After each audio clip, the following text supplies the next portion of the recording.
ଆପଣ ଆପଣ ଜାଗାରେ କରିବେ, ଆପଣ ଗାଈକୁ ଖାଇବାକୁ ଦେବେ, ଆପଣ ବେନିଫିଟ୍ ପାଇବେ, କିନ୍ତୁ ଗଭର୍ଣ୍ଣମେଣ୍ଟ ଆପଣଙ୍କୁ ବି ପଇସା ଦେବ। ଚାଷୀ ଭାଇମାନେ ସେତିକି କରନ୍ତେ ନିଜେ ଜାଣିକି ବହୁତ ବେନିଫିଟ୍ ପାଆନ୍ତେ। ଆ ଦ୍ୱାରା କ'ଣ ହବ, ନିଜେ ଆତ୍ମସନ୍ତୋଷ ପାଇଲେ, ଦୁଇ ପଇସା ରୋଜଗାର କଲେ, ପ୍ଲସ୍ ମୋ ପାଖରେ ଜଣେ ଦୁଇ ଜଣ ଷ୍ଟାଫ୍ ଅଛନ୍ତି, ସେମାନେ ତାଙ୍କ ପରିବାର ଚଳିଲେ, ଆମେ ଯୋଉଠୁ ଦାନା ଆଣୁଛେ ସିଏ ଚଳିଲେ, ଆମ କ୍ଷୀର ନେଇକି ଯିଏ ବେନିଫିଟ୍ ହେଲେ ସିଏ ବି ଚଳିଲେ, ଯିଏ ବାଇ ପ୍ରଡକ୍ଟ କରୁଛନ୍ତି ସେମାନେ ଚଳିଲେ, ଆମେ ଆମେ ବଞ୍ଚିବା ସହିତ ସମାଜକୁ ବି ବଞ୍ଚେଇବାକୁ ଚେଷ୍ଟା କରୁ।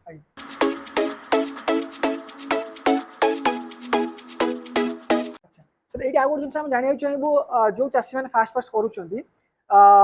डायरी फार्म स्टार्टिंग बेले गवर्नमेंट तरफ किसी सेमती सब्सिडी व्यवस्था थाए ना से निज हाथ करा पड़ो जो चाषी भाई मैंने प्रथम करुँच डायरेक्ट बैंक रु लोन आनी करें ना बैंक आउ कौन सिस्टम अच्छी डायरी फार्म विषय शुणु प्रथम आपण डायरी फार्म करने जदि गवर्नमेंट ठारू सब्सिडी किसी पाइबा चाहूँगी गवर्नमेंट आप लेडीज ना करेंगे 50% सब्सिडी अच्छी जदि आप जेंट्स ना करेंगे 40% पाइबे। प्रथम आपणकर जो लैंडटा करेंगे चारि अति कम 4 गुंठु जगह होता दरकार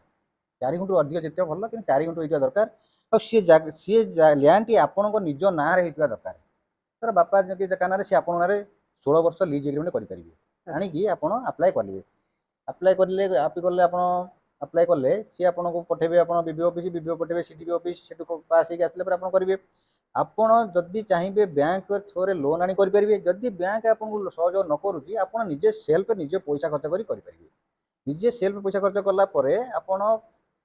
कम्प्लीट हो सारापर आपण सब्सिडी आप्लाय करेंगे नहीं गवर्नमेंट एबे जो आमर सरकार आगुरी थिला मुख्यमंत्री कृषि उद्योग योजना थिला एबे एबे आपणकर कामधेनु योजना आसूची मुख्यमंत्री कामधेनु योजना रे आपणकर से सर्कुलर आसी प्रत्येक विडी की आसीनी ब्लॉक को आसीनी कि आपणकर वेटनरी डिपार्टमेंट को आसीनी आसला परे चाषी मैंने बहुत बेनिफिट हेबे आपण निजे करेंगे सेठी जिबे से बहुत कोऑपरेट करूछन सेठी जाई सार सहित कंटाक्ट कले से डिटेल्स आपको बुझे देबे कौटी केमी सारी करेंगे आपड़ केमी आपिकल माध्यम अप्लाई करेंगे कि निजे अप्लाई करेंगे ऑनलाइन डिटेल्स कहीदेवे पूरा डिटेल्स आपको कहीदेवे प्रत्येक चाषी मानू आपने जो चाषी नुआ करने चाहूँगी से कले बहुत बेनिफिट ही पाइबे आ द्वारा कौन हम निजे आत्मसन्तोष पाइले 2 पैसा रोजगार कले प्लस मो पाखे जड़े 2 जन स्टाफ अच्छे से परिवार चलिए आम जो दाना आणुचे सी चलिए आम क्षीर नहीं जी बेनिफिट हेले सी भी चलिए जी बाई प्रडक्ट कर चलिए आम आम बंचा सहित समाज को भी बचाइबा चेष्टा करूँ। सर आउ गोटे जिनस गाई मान गोटे इंश्योरेंस व्यवस्था हुए कि से विषय में दर्शक मान कहूँ इंश्योरेंसटा मोस्टली माने निहाती करवा दरकार तार कारण भल मंद देह पा आज आपंकर गवर्नमेंटर आगे इंश्योरेंस होता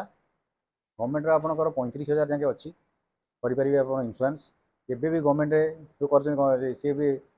सब्सिडी बढ़े देते अधिक बढ़े देते तेणु गाई इंश्योरेंस कले भल मंद है आप सागे सागे पैसा 15 दिन भितर पाइबे से इंश्योरेंस चाषी मानू कोड जोगाजोग करिया पड़िबो आपणकर आप LIC life stock insurance LIC सहित कंटाक्ट करेंगे आपणकर जे बीभीओ अच्छा एडिशनल बेस जो सहित कंटाक्ट करेंगे सी आसी करेंगे आप प्राइवेट रे करेंगे इको टोकियो कंपनी अच्छी प्राइवेट आप धर बड़ गाई आनी पंजाब बाहर बड़ गाई आनी सी गाई सब 1,00,000 घंटा तेना ओडिशा गवर्नमेंट एत बड़ इंश्योरेंस ना तेणु आप प्राइवेट रे इको टोकियो कंपनी कंटाक्ट कले सी करेंगे आप 3टी कंपनी अच्छा आप चाहिए करेंगे 1,00,000 टंका 1.5 लाख टंका 70,000 80,000 इंश्योरेंस करेंगे किसी असुविधा नहीं जो चाषी मैंने स्टार्टिंग रु आरंभ करेंगे से मिनिमम केतेटा गाई रु आरंभ करेंगे गवर्नमेंट सब्सिडी 8टी गाई रु स्टार्ट हो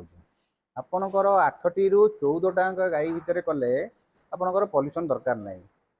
आगे 20 थी कमे देती 14 को नहीं 14 रु ऊर्ध कले आप पॉल्यूशन डिपार्टमेंट रु पॉल्यूशन सर्टिफिकेट आनिकी अप्लाई करा पड़ो सर आउ गोटे जिनस जो चाषी भाई मानकर फार्म पाखे जगह ना घास लगे से केमी घास चाष करेंगे किसी नहीं आप 2 किलोमीटर दूर भी घास चाष जगह अच्छी से जगह घास करेंगे जो जगह फार्म करेंगे से जगह अति कम 4 गुंठू कम हो जगह ही ना दरकार आपड़ से छाड़ी जिते बाट दूर थी घास चाष कले किसी असुविधा ना आगे से सिस्टमटा था 1 एकर कम हेल्ले करें से सिस्टम आउ ना से चेंज हो सर आउ गोटे जिनस घास चाष चाषी मान गवर्नमेंट तरफ किसी सब्सिडी थाए से सब्सिडी विषय टी दर्शक मान घास चाष आपणकर गवर्नमेंट आपणकर 1 एकर चाष कले आप गवर्नमेंट 12,500 टका आपको देव आपड़ जदि 12 गुंठू जगार अधिक घास चाष कर 6,000 देव गवर्नमेंट दौर सब्सिडी से अनुसार आप 5 एकर जाके आप गवर्नमेंट सब्सिडी देकर 60,000 टका देकर ଏବେ ଦଉଛି କିଛି ସାଙ୍ଗେ ସାଙ୍ଗେ ଦେବ କିଛି ଅସୁବିଧା ନାହିଁ ସେଟା ଆପଣ କରିବେ ତ ଆପଣ ଆପ୍ଲାଏ କରିବେ ଆପଣଙ୍କୁ ଆପଣଙ୍କ ବ୍ଲକର ଆପଣଙ୍କ ଡିବିଓ ଆଡିସନାଲ ଡିବିଓ ବିଏସ୍ ସେମାନେ ଆପଣଙ୍କୁ ସହଯୋଗ କରିବେ ତାଙ୍କ ମାଧ୍ୟମରେ ଯାଇକି ଆପଣ ଫୋଡର ଡିପାର୍ଟମେଣ୍ଟ ଅଛି ସ୍ୱତନ୍ତ୍ର ଫୋଡର ଡିପାର୍ଟମେଣ୍ଟ ଅଛି ସିଏ ଆପଣଙ୍କୁ ଆଣିକି ଦେଖିକି ଫଟୋ କରି ଦେବେ ଆପଣ ଆପଣଙ୍କ ଜାଗାରେ କରିବେ ଆପଣ ଗାଈକୁ ଖାଇବାକୁ ଦେବେ ଆପଣ ବେନିଫିଟ୍ ପାଇବେ କିନ୍ତୁ ଗଭର୍ଣ୍ଣମେଣ୍ଟ ଆପଣଙ୍କୁ ବି ପଇସା ଦେବ ଚାଷୀ ଭାଇ ମାନେ ସେତିକି କରନ୍ତେ ନିଜେ ଜାଣିକି ବହୁତ ବେନିଫିଟ୍ ପାଆନ୍ତି ଯୋଉ ଚାଷୀ ମାନେ ନୂଆ ଷ୍ଟାର୍ଟ କରୁଛନ୍ତି ବିଗିନର ଯୋଉମାନେ ସେମାନେ କୋଉ ବ୍ରିଡ ଆଣିଲେ ସେମାନଙ୍କ ପାଇଁ ବେନିଫିଟ ହେଇପାରିବ? ହଁ ଭଲ କ୍ୱେଶ୍ଚିନ୍ ଟେ ଗଲେ ପ୍ରଥମେ ଆପଣ ଦେଖିବେ ରେଡ୍ ସିନ୍ଧ୍ରି ଜର୍ସି କ୍ରସଟା ଆଣିବେ ଯେଉଁ ସିବିଟା କହୁଛି ସିବି ମାନେ କ୍ରସ୍ ପିଟି କେତେ ପ୍ରକାର ସିବି ଅଛି ରେଡ୍ ସିନ୍ଧ୍ରି ଜର୍ସି କ୍ରସଟି ଆଣିବେ ନହେଲେ ଗିରି ଜର୍ସି କ୍ରସ୍ ଆଣିବେ ଆପଣ ନହେଲେ ସାଇୱାଲ ଜର୍ସି କ୍ରସ୍ ଆଣିବେ ଏଚଏଫ୍ ଜର୍ସି କ୍ରସ୍ ଆଣିଲେ ଆପଣ ଟିକେ ପାରିବେ ନାହିଁ କିନ୍ତୁ ଜର୍ସି ରେଡ୍ ସିନ୍ଧ୍ରି କ୍ରସ୍ ଆଣିଲେ କିମ୍ବା ଖାଲି ରେଡ୍ ସିନ୍ଧ୍ରି ବି ଆଣିଲେ ସେ ଗାଈଙ୍କର ରୋଗ ପ୍ରତିରୋଧକ କ୍ଷମତା ଅଧିକ ବେଶୀ ରୋଗ ହୁଏନି ସିଏ ଗାଈଟି ଆଣିଲେ ପ୍ରଥମ ଚାଷୀଟି ଭଲ ଲାଭ କରିବ ଭଲ ଆଚ୍ଛା ସାର୍ ଏଇ ଗାଈ ପାଇଁ କୋଉ ଭଳିଆ କ୍ଲାଇମେଟ୍ ତାକୁ ସୁଟ୍ କରିବ ଯୋଉ ଚାଷୀ ମାନେ ଆମ ମାନ କ୍ଲାଇମେଟ୍ ପାଇଁ ଏଇ ସବୁ ଗାଈ ଦରକାର ଆମ ମାନଙ୍କର ଯୋଉ କ୍ଲାଇମେଟ୍ ରହୁଛି 40-45 ଡିଗ୍ରୀ 48 ଡିଗ୍ରୀ ଯାଏଁ ଟେମ୍ପରେଚର ସେମାନେ ସହି ପାରିବେ ତାଙ୍କ ପାଇଁ କିଛି ପ୍ରୋବ୍ଲେମ୍ ହବ ନାହିଁ ଆଉ ଆପଣଙ୍କର ଆଣିଲା ପରେ ପ୍ରତି ଏଫଏମଡି କରିବେ ମାନେ ଭ୍ୟାକ୍ସିନେସନ ଗାଈକି କରିବା ନିହାତି ଦରକାର